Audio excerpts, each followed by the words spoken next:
अस्सलाम वालेकुम जी, की हाल है सारे दोस्तों का। उम्मीद करते हैं ठीक ठाक होवोगे।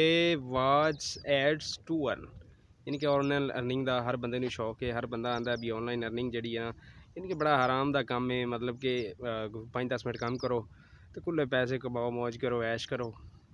ਜਿਹੜਾ कि कॉन्सैप्ट तुसी टाइटल ਤੇ भी पढ़ लिया बिल्कुल जनाब। ਅਸੀਂ ਅੱਜ ਤੁਹਾਨੂੰ ਦੱਸਾਂਗੇ ਕਿ ਕਿਵੇਂ ਐਡ ਵੇਖ ਕੇ ਤੇ ਉਹ ਤੋਂ ਪੈਸੇ ਕਮਾਏ ਜਾ ਸਕਦੇ ਨੇ ਤੇ ਹੋਰ ਵੀ ਤਰੀਕੇ ਤੁਹਾਨੂੰ ਪੈਸੇ ਕਮਾਉਣ ਦੇ ਦੱਸਾਂਗੇ ਇਨਸ਼ਾਅੱਲਾ। ਤੁਸੀਂ ਸਾਡੇ ਨਾਲ ਜੁੜੇ ਰਹਿਣਾ। ਸਾਡੇ ਚੈਨਲ ਨੂੰ ਜੇਕਰ ਸਬਸਕ੍ਰਾਈਬ ਨਹੀਂ ਕੀਤਾ ਤੇ ਬਰਾਏ ਮਿਹਰਬਾਨੀ ਸਭ ਤੋਂ ਪਹਿਲਾਂ ਫਸਟ ਆਫ ਆਲ ਇਹਨੂੰ ਸਬਸਕ੍ਰਾਈਬ ਕਰ ਲਓ ਔਰ ਬੈਲ ਆਈਕਨ ਤੇ ਵੀ ਜ਼ਰੂਰ ਪ੍ਰੈਸ ਕਰ ਲਓ। ਔਰ ਦੂਸਰੀ ਗੱਲ ਇਹ ਕਿ ਅਸੀਂ ਤੁਹਾਨੂੰ ਇਨਸ਼ਾਅੱਲਾ ਹੁਣ ਜਿਹੜਾ ਨਾ ਆਨਲਾਈਨ ਅਰਨਿੰਗ ਦਾ ਤਰੀਕਾ ਦੱਸਾਂਗੇ। ਬਿਲਕੁਲ ਤੁਸੀਂ ਵੀਡੀਓ ਪੂਰੀ ਵੇਖਣੀ ਹੈ, ਪੂਰੀ ਵਾਚ ਕਰਨੀ ਤੇ ਮੈਨੂਅਲੀ ਜਿਹੜਾ ਫਿਜ਼ੀਕਲ ਕੰਮ ਨੇ ਉਹਨਾਂ ਦੇ ਬਾਰੇ ਵੀ ਤੁਹਾਨੂੰ ਅੱਜ ਇਨਸ਼ਾਅੱਲਾ ਦੱਸਾਂਗੇ, ਸਾਰਾ ਐਕਸਪਲੇਨ ਕਰਾਂਗੇ ਇਨਸ਼ਾਅੱਲਾ।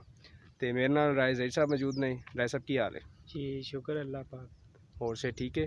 करम अल्लाह ਰਾਏ ਸਾਹਿਬ ਅੱਜ ਤੁਹਾਨੂੰ ਮੈਨੂਅਲ ਤਰੀਕਾ ਗਾਈਡ ਕਰਨਗੇ, ਠੀਕ ਹੈ, जी ਕਿ ਅਸੀਂ ਫਿਜ਼ੀਕਲੀ ਜਿਹੜਾ ਨਾ ਆਪਣਾ ਕਿਸ ਤਰ੍ਹਾਂ ਪੈਸੇ ਕਮਾ ਸਕਦੇ ਆ जी ਤੇ ਇਹਨਾਂ ਨੇ ਕਿਵੇਂ ਕਮਾਏ ਨੇ, ਠੀਕ ਹੈ। ਇਹ ਅੱਜ ਤੁਹਾਨੂੰ ਗਾਈਡ ਕਰਨਗੇ। ਉਸ ਤੋਂ ਬਾਅਦ ਤੁਹਾਨੂੰ ਆਨਲਾਈਨ ਅਰਨਿੰਗ ਦੇ ਬਾਰੇ ਵੀ ਦੱਸਾਂਗੇ। ਰਾਏ ਸਾਹਿਬ ਕੀ ਕਰਦੇ ਹੋ, ਕੀ ਕੰਮ ਸ਼ਮ ਹੈ ਤੁਹਾਡਾ? मैं जी माशाल्लाह मैट्रिक की है। मैट्रिक तो बाद मैं स्टॉक आउट कर दिता ਅੱਛਾ ते ए फार्मिंग दा काम कीता है, ਅੱਛਾ ਅੱਛਾ ਅੱਛਾ ਅੱਛਾ फिश फार्मिंग। ਫਿਸ਼ ਫਾਰਮਿੰਗ ਦਾ ਕੰਮ ਕੀਤਾ ਹੈ। हाँ जी ਇਹ ਰਾਏ ਸਾਹਿਬ ਦੇ ਫਿਸ਼ ਫਾਰਮ ਨੇ, ਪਿੱਛੇ ਤੁਸੀਂ ਵੇਖ ਰਹੇ ਹੋ, ਤੁਹਾਨੂੰ ਅਸੀਂ ਵਿਖਾ ਰਹੇ ਹਾਂ। ਇਹ ਦੇਖੋ ਜਨਾਬ, ਪਿੱਛੇ ਰਾਏ ਸਾਹਿਬ ਦਾ ਆਪਣਾ ਜ਼ਰਾਇਤ ਦਾ ਟੋਟਲ ਫਿਸ਼ ਫਾਰਮ ਵੀ ਬਣੇ ਹੋਏ ਨੇ ਤੇ ਪਿੱਛੇ ਆਪਣਾ ਗੰਦਮ ਵਗੈਰਾ ਵੀ ਇਹਨਾਂ ਨੇ ਬੀਜੀ ਹੋਈ ਹੈ। ਮਤਲਬ ਕਿ ਅੱਛਾ ਖਾਸਾ ਇਹਨਾਂ ਦਾ ਮਾਸ਼ਾਅੱਲਾ ਸਟੇਬਲ ਹੈ। ਤੇ ਰਾਏ ਸਾਹਿਬ ਫਿਸ਼ ਫਾਰਮ ਦੇ ਵਾਸਤੇ ਕੀ ਕੀ ਕਰਨਾ ਪੈਂਦਾ ਹੈ, ਕਿੰਨੀ ਕੁ ਇਨਵੈਸਟਮੈਂਟ ਦੀ ਜ਼ਰੂਰਤ ਹੁੰਦੀ, ਦੱਸੋ ਜ਼ਰਾ ਆਡੀਅנס। सब तो पहले ज़मीन होनी चाहिए ਅੱਛਾ, अपनी। ਆਪਣੀ ਹੋਣੀ ਚਾਹੀਦੀ। ਜੇ ਫਾਰ ਐਗਜ਼ਾਮਪਲ ਆਪਣੀ ਕਿਸੇ ਬੰਦੇ ਕੋਲ ਨਹੀਂ हाँ जी ਤੇ ਫਿਰ ਕੀ ਕੀਤਾ ਜਾ ਸਕਦਾ? जे उनके को अल्लाह पाक हिम्मत दी है कि उनके को पैसे हैं ना, वो अपना पैसा लगा के ते कर सकदा। ਕਿੰਨੀ ਕੁ ਇਨਵੈਸਟਮੈਂਟ ਦੀ ਜ਼ਰੂਰਤ? ਤੁਸੀਂ ਕਿੰਨੀ ਅੱਛਾ ਤੁਸੀਂ ਆਪਣਾ ਦੱਸੋ ਵੀ ਤੁਸੀਂ ਕਿੰਨੀ ਇਨਵੈਸਟਮੈਂਟ ਕੀਤੀ ਹੈ असी जी भाईजान 20 लाख रुपया इन्वेस्टमेंट। ਫਿਸ਼ ਫਾਰਮ ਵਿੱਚ हाँ जी ਤੇ ਕਿੰਨਾ ਅਰਨ ਕੀਤਾ ਜੀ ਉੱਥੋਂ? असी जी 50 लाख रुपया ਸੱਚੀ? इंशाल्लाह ਨਹੀਂ ਜੀ, जी। ਪੂਰਾ 50 ਲੱਖ ਕਮਾਇਆ? हाँ जी ਵੇਖੋ ਯਾਰ, 20 ਲੱਖ ਰੁਪਈਆ ਲਾ ਕੇ ਤੇ ਪੂਰਾ 50 ਯਾਨੀ ਕਿ 30 ਲੱਖ ਰੁਪਈਆ ਤੁਹਾਨੂੰ ਬਚਤ ਆ ਗਈ। हाँ जी ये जी बस अल्लाह दी करम नवाजी है, ਮਾਸ਼ਾਅੱਲਾ। उनका शुक्र है। ਚਲੋ ਜੀ, ਅੱਲਾਹ ਤਾਲਾ ਇਹਨਾਂ ਨੂੰ ਇਹਨਾਂ ਦੇ ਰਿਜ਼ਕ ਵਿੱਚ ਹੋਰ ਇਜ਼ਾਫਾ ਕਰੇ, ਸਾਡੀ ਤੇ ਦੁਆ ਹੈ। ਤੇ ਰਾਏ ਸਾਹਿਬ ਕੋਈ ਤਰੀਕਾ ਦੱਸੋ ਵੀ ਕਿਵੇਂ ਤੁਸੀਂ ਮਤਲਬ ਕਿ 20 ਲੱਖ ਤੇ ਇਨਵੈਸਟ ਕਰ ਲਿਆ, ਪੈਸੇ ਕੋਈ ਬੰਦਾ ਇਨਵੈਸਟ ਕਰ ਹੀ ਲੈਂਦਾ ਹੈ ਤੇ ਫਿਰ ਉਹਦੇ ਵਿੱਚ ਕੀ ਕੀ ਕਰਨਾ ਪੈਂਦਾ, ਕਿਹੜੀਆਂ ਕਿਹੜੀਆਂ ਚੀਜ਼ਾਂ ਦਾ ਖਿਆਲ ਕਰਨਾ ਪੈਂਦਾ? जी ये बहुत सी वे डिफरेंट थिंग्स होंदियां ने, ਅੱਛਾ। मतलब फिश दियां बड़ियां ਹੂੰ खसूसियात भी ने, ਹੂੰ चंगी माड़ी भी है। ਅੱਛਾ। एक ग्रास होगी ਹੂੰ है, ओदी सोल मच्छी, वो तो सोल मच्छी अपने लिए पाली नहीं ना सकदी। ਅੱਛਾ ਅੱਛਾ वो ਅੱਛਾ। तो दरिया दी छल होवे ना ਹੂੰ भाई, वगदी पी होवे ते उंदे थल्ले हो पड़दी। ਹੂੰ ਨਹੀਂ, ਜੇ ਇੱਕ ਬੰਦੇ ਕੋਲ ਪੈਸੇ ਹਨ, ਇਨਵੈਸਟਮੈਂਟ ਕਰ ਸਕਦਾ ਹੈ हम्म ਤੇ ਇਨਵੈਸਟਮੈਂਟ ਵਾਸਤੇ ਉਹਨੂੰ ਹੋਰ ਕੀ ਕੀ ਮਤਲਬ ਕਿ ਕਰਨਾ ਚਾਹੀਦਾ ਹੈ? और ये करना चाहिए भी फर्स्ट ऑफ ऑल पहले वो बच्चा लियावे ਹੂੰ ते ਹੂੰ एक बच्चे दा अलहदा सैटअप होवे, ਹੂੰ ਹੂੰ ਉਹਦੇ ਵਿੱਚ ਰੱਖੇ, ਹੂੰ ਰੱਖ ਕੇ ਉਹਨੂੰ ਤਿਆਰ ਕਰੇ, ਹੂੰ ਹੂੰ ਫਿਰ ਉਹ ਵੱਡਾ ਫਾਰਮ ਬਣਿਆ ਹੋਵੇ ਨਾਲ ਹੂੰ ਉਹਦੇ ਵਿੱਚ ਪਾਵੇ। ਹੂੰ ਉਹ ਤੋਂ ਯਾਨੀ ਫਾਇਦਾ ਹੈ। ਕਿ ਮੁਖਸਰ ਇਹ ਵੇ ਹਾਂਜੀ ਕਿ ਤੁਸੀਂ ਜਨਾਬ ਇਨਵੈਸਟਮੈਂਟ ਦੇ ਨਾਲ ਨਾਲ ਸਟਰਗਲ ਵੀ ਬਹੁਤ ਜ਼ਰੂਰੀ ਹੈ, ਮਿਹਨਤ ਜੀ। ਬਹੁਤ ਜ਼ਰੂਰੀ ਹੈ। ਜੀ, ਇੰਜੀ ਸਟਰਗਲ ਸਕਸੈਸ ਸਟਰਗਲ ਯਾਨੀ ਕਿ ਮਿਹਨਤ ਦੇ ਨਾਲ ਹੀ ਤੁਹਾਨੂੰ ਮਿਲਦੀ ਹੈ, ਹਾਂਜੀ। ਠੀਕ ਹੈ। ਉਹਦੇ ਨਾਲ ਹੀ ਤੁਸੀਂ ਕਾਮਯਾਬ ਹੁੰਦੇ ਹੋ। ਯਾਨੀ ਕਿ ਜਿੰਨੀ ਮਿਹਨਤ ਕਰਦੇ ਹੋ ਉਨਾ ਹੀ ਤੁਸੀਂ ਤੁਹਾਡੇ ਕਾਮਯਾਬੀ ਦੇ ਚਾਂਸਸ ਜਿਹੜਾ ਨਾ ਉਹ ਜ਼ਿਆਦਾ ਹੁੰਦੇ ਨੇ, ਠੀਕ ਹੈ। ਤੇ ਇਨਵੈਸਟਮੈਂਟ ਦੇ ਨਾਲ ਨਾਲ, ਜੀ। ਠੀਕ ਹੈ। ਤੇ ਰਾਏ ਸਾਹਿਬ ਆਪਣਾ ਬਾਕੀ ਸਿਸਟਮ ਜਿਹੜਾ ਕੋ ਉਹਦੇ ਬਾਰੇ ਕੋਈ ਤੁਹਾਨੂੰ ਨੌਲੇਜ ਹੈ ਤੇ ਉਹਦੇ ਬਾਰੇ ਵੀ ਥੋੜਾ ਗਾਈਡ ਕਰ ਦਿਓ, ਗੰਦਮ ਜਾਂ ਮੁੰਜੀ ਦੇ ਬਾਰੇ ਵੀ। मुंजी अपनी जगह ते जी, जी ये अपनी जगह ते ਅੱਛਾ। जी। ਲੇਕਿਨ ਫਿਸ਼ ਦਾ फिश दा भी अपना ਮਤਲਬ ਕਿ ਇੰਨਾ ਕੰਮ ਨਹੀਂ ਹੈ ਜਿੰਨਾ ਲੋਕ ਰਿਸਕ ਲੈਣ ਤੋਂ ਡਰਦੇ ਨੇ। ਰਿਸਕ ਲੈਣਾ ਚਾਹੀਦਾ ਕਿ ਨਹੀਂ रिस्क ਲੈਣਾ? लेना चाहिए अपने काम में, ਅੱਛਾ, किसी दे काम में रिस्क नहीं लेना। ਕਿਸੇ ਦੇ ਕੰਮ 'ਚ ਰਿਸਕ ਨਹੀਂ ਲੈਣਾ। ਵੇਖੋ ਮੈਨੂਅਲੀ ਕੰਮ 'ਚ 20 ਲੱਖ ਦੀ ਇਨਵੈਸਟਮੈਂਟ ਤੋਂ ਤੁਸੀਂ ਸਿੱਧਾ ਡਾਇਰੈਕਟ 50 ਲੱਖ ਰਨ ਕੀਤਾ ਤੇ ਜੀ। ਕਮ ਸੇ ਕਮ ਤੁਹਾਨੂੰ 30 ਲੱਖ ਬਚਦਾ। जी ਯਾਨੀ ਕਿ ਜਿੰਨੀ ਅੱਛੀ ਹੈਂਡਸਮ ਅਮਾਊਂਟ ਤੁਸੀਂ ਇਨਵੈਸਟ ਕਰਦੇ ਹੋ ਉਸ ਤੋਂ ਦੁੱਗਣੀ जी ਤੁਸੀਂ ਹੈਂਡਸਮ ਅਮਾਊਂਟ ਜਿਹੜੀ ਹੈ ਨਾ ਅਰਨ ਕਰ ਸਕਦੇ ਹੋ, ਠੀਕ ਹੈ। ਫਿਸ਼ ਫਾਰਮ ਤੁਸੀਂ ਵੇਖ ਰਹੇ ਹੋ ਪਿੱਛੇ, ਠੀਕ ਹੈ। ਤੇ ਬਾਕੀ ਜਿਹੜੇ ਜਨਾਬ ਆਪਣਾ ਕਨਸੈਪਟ ਸੀ, ਆਪਣਾ ਐਡਸ ਵਾਚ ਕਰਕੇ ਜਿਹੜਾ ਹੈ ਨਾ ਵੀਡੀਓ ਵੇਖ ਕੇ ਆਪਣਾ ਜਿਹੜਾ ਨਾ ਅਰਨ ਕਰਨਾ।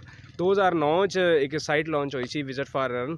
ਉਹਦੇ ਤੋਂ ਲੋਕਾਂ ਨੇ ਕਾਫੀ ਜਿਹੜਾ ਨਾ ਤਕਰੀਬਨ 60 ਸੈਕਿੰਡ ਦਾ ਐਡ ਹੁੰਦਾ ਸੀ, ਜਿਹੜਾ ਕਿ ਵਾਚ ਕਰਕੇ ਮਤਲਬ ਕਿ ਜਿਹੜਾ ਨਾ ਤੁਹਾਨੂੰ ਕੁਝ ਪੈਸੇ ਮਿਲ ਜਾਂਦੇ ਸੀ ਉਹਦੇ। ਗਲਬਨ ਮੇਰਾ ਖਿਆਲ ਹੈ 120, ਯਾਨੀ ਕਿ ਜਿੰਨੀ ਤੁਹਾਡੀ ਸਬਸਕ੍ਰਿਪਸ਼ਨ ਹੋਵੇ ਉਸ ਦੇ ਅਕੋਰਡਿੰਗ ਤੁਸੀਂ 2 ਘੰਟੇ ਕੰਮ ਕਰਕੇ ਜਿਹੜਾ ਨਾ ਅਰਨ ਕਰ ਸਕਦੇ ਸੀ। ਕਾਫੀ ਲੋਕਾਂ ਨੇ ਉਹਦੇ 'ਚ ਜਨਾਬ ਆਪਣਾ ਅਰਨ ਵੀ ਕੀਤਾ। ਬੜਾ ਲੋਕਾਂ ਦੇ 50-50 ਹਜ਼ਾਰ ਲੱਖ ਰੁਪਏ ਉਹਦੇ 'ਚ ਅਕਾਊਂਟ 'ਚ ਹੋ ਗਏ ਉਸ ਸਾਈਟ 'ਤੇ। ਲੇਕਿਨ ਜਦੋਂ ਅੱਛੀ ਖਾਸੀ ਹੈਂਡਸਮ ਅਮਾਊਂਟ ਹੋ ਗਈ, ਉਹ ਪਹਿਲੇ ਤਾਂ 1-2 ਵਿਡਰਾ ਮਿਲੇ ਨੇ, ਲੇਕਿਨ ਉਸ ਤੋਂ ਬਾਅਦ ਜਨਾਬ ਕਿਸੇ ਨੂੰ ਕੋਈ ਵਿਡਰਾ ਨਹੀਂ ਮਿਲਿਆ। ਠੀਕ ਹੈ, ਇਸੇ ਤਰ੍ਹਾਂ ਹੀ ਇਹ ਜਿਹੜਾ ਮਤਲਬ ਕਿ ਐਡਸ ਵਾਚ ਕਰਕੇ ਅਰਨ ਕਰਨਾ, ਜਾਂ ਤੁਸੀਂ ਚਾਹੁੰਦੇ ਹੋ ਨਾ ਵੀ ਮਤਲਬ ਕਿ ਆਰਾਮ ਨਾਲ ਆਸਾਨੀ ਨਾਲ, ਇਸ ਤਰ੍ਹਾਂ ਨਹੀਂ ਹੁੰਦਾ। ਕੋਈ ਵੀ ਕੰਮ ਹੈ ਉਹਦੇ ਵਾਸਤੇ ਮਿਹਨਤ ਜਾਂ ਸਟਰਗਲ ਬਹੁਤ ਜ਼ਰੂਰੀ ਹੈ। ਰਾਏ ਸਾਹਿਬ ਨੂੰ ਵੇਖ ਲਓ, ਮਾਸ਼ਾਅੱਲਾ ਇਹਨਾਂ ਨੇ ਆਪਣਾ ਇਨਵੈਸਟ ਵੀ ਕੀਤਾ ਹੈ ਤੇ ਆਪਣਾ ਅਰਨ ਵੀ ਕੀਤਾ ਹੈ, ਲੇਕਿਨ ਮਿਹਨਤ ਦੇ ਨਾਲ। ਠੀਕ ਹੈ। ਅੱਛਾ ਜੀ, ਮੈਂ ਇੱਕ ਹੋਰ ਗੱਲ ਕਰਨਾ ਜੀ ਚਾਹੁੰਦਾ। ਜੀ ਕੋਈ ਵੀ ਬੱਚਾ ਹੈ ਨਾ, ਜੀ ਜੀ ਜਾਂ ਕੋਈ ਮੇਰਾ ਕੋਈ ਨਾਲ ਦੋਸਤ ਹੈ, ਜੀ ਜੀ ਮੈਂ ਉਹਨਾਂ ਨੂੰ ਵੀ ਮਸ਼ਵਰਾ ਦੇਣਾ ਚਾਹੁੰਦਾ ਕਿ ਸਟੱਡੀਜ਼ ਤੋਂ ਬਾਅਦ ਆਪਣਾ ਜਿਹੜਾ ਨਾ ਕੋਈ ਕਾਰੋਬਾਰ ਉਹ ਸ਼ੁਰੂ ਕਰੇ। ਕਾਰੋਬਾਰ ਹੋਣਾ ਚਾਹੀਦਾ, ਹਾਂਜੀ ਯਾਨੀ ਕਿ ਨੌਕਰੀ ਨਾਲੋਂ ਹਾਂਜੀ ਕਾਰੋਬਾਰ 100% ਬਿਹਤਰ ਹੈ। ਹਾਂਜੀ। ਠੀਕ ਹੈ। ਇੱਕ ਬੰਦਾ ਲੱਖ ਰੁਪਇਆ ਮੁਲਾਜ਼ਮ ਤਨਖਾਹ ਲੈਂਦਾ ਹੈ, ਜੀ ਜੀ ਤੇ ਮਿਸਾਲ ਡੰਗਰ ਹੀ ਕਿਸੇ ਰੱਖੇ ਨੇ, ਉਹਦਾ ਕੋਈ 2 ਮਣ ਹੋਵੇ ਦੁੱਧ ਹੈ, ਤੇ ਲੱਖ ਰੁਪਇਆ ਉਹ ਡੰਗਰਾਂ ਚ ਕਮਾ ਲੈਂਦਾ ਹੈ, ਤੇ ਉਹ 24 ਘੰਟੇ ਗੁਲਾਮੀ ਕਰਦਾ ਉੱਥੇ ਮੁਲਾਜ਼ਮਤ ਦੀ।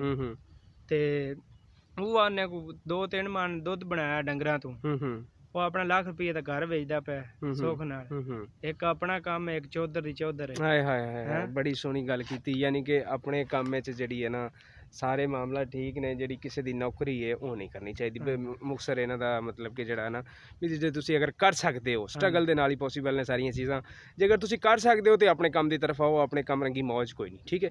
ਬਾਕੀ ਆਨਲਾਈਨ ਇਹ ਨਹੀਂ ਕਿ ਕੰਮ ਨਹੀਂ ਹੈ ਸਾਰਾ ਕੁਝ ਹੈ, ਉਹਦੇ ਵਾਸਤੇ ਸਕਿੱਲ ਹੋਣਾ ਬਹੁਤ ਜ਼ਰੂਰੀ ਹੈ। ਯਾਨੀ ਕਿ ਜਿਹੜਾ ਤੁਸੀਂ ਕਹਿੰਦੇ ਹੋ ਨਾ ਕਿ ਐਡ ਵਾਚ ਕਰਕੇ, ਯਾਨੀ ਕਿ ਤੀਰ ਤੁੱਕਾ ਜਾਂ ਤੰਤਰ, ਇਹ ਗੱਲਾਂ ਬਿਲਕੁਲ ਨਹੀਂ ਹੈ। ਆਨਲਾਈਨ ਫੀਲਡ ਵਿੱਚ ਆਉਣ ਵਾਸਤੇ ਤੁਹਾਡੇ ਕੋਲ ਸਕਿੱਲਸ ਹੋਣਾ ਜ਼ਰੂਰੀ ਨੇ। ਜਿਸ ਤਰ੍ਹਾਂ ਰਾਏ ਸਾਹਿਬ ਨੇ ਮੈਨੂਅਲ ਕੰਮ ਕੀਤਾ, ਇਹਨਾਂ ਕੋਲ ਸਕਿੱਲਸ ਹੈ ਸੀ, ਇਹਨਾਂ ਨੇ ਇਨਵੈਸਟਮੈਂਟ ਕੀਤਾ, ਉਹ 'ਚ ਮਿਹਨਤ ਕੀਤੀ, ਸਟਰਗਲ ਕੀਤੀ, ਔਰ ਇਹਨਾਂ ਨੇ ਅੱਛਾ ਖਾਸਾ ਪੈਸਾ ਵੀ ਕਮਾਇਆ।